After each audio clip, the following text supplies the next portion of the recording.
moroqchiga, tulka yaloqchiga, bulbul naqshchiga, oqqu usulchiga.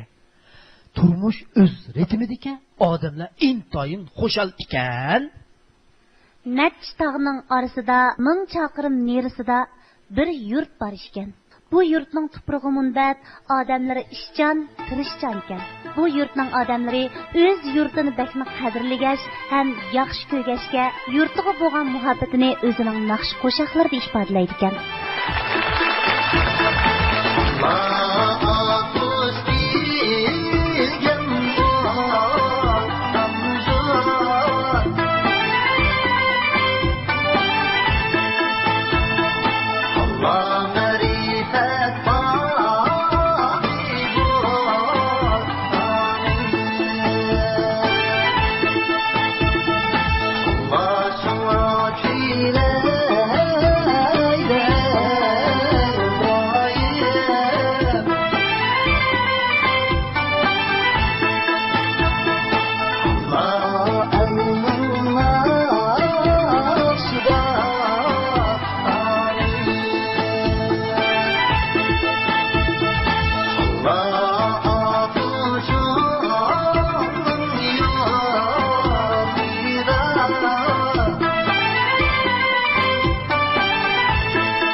Bir kuni bir mashrab soni toz qizib mashrab o'ynab turibdilar.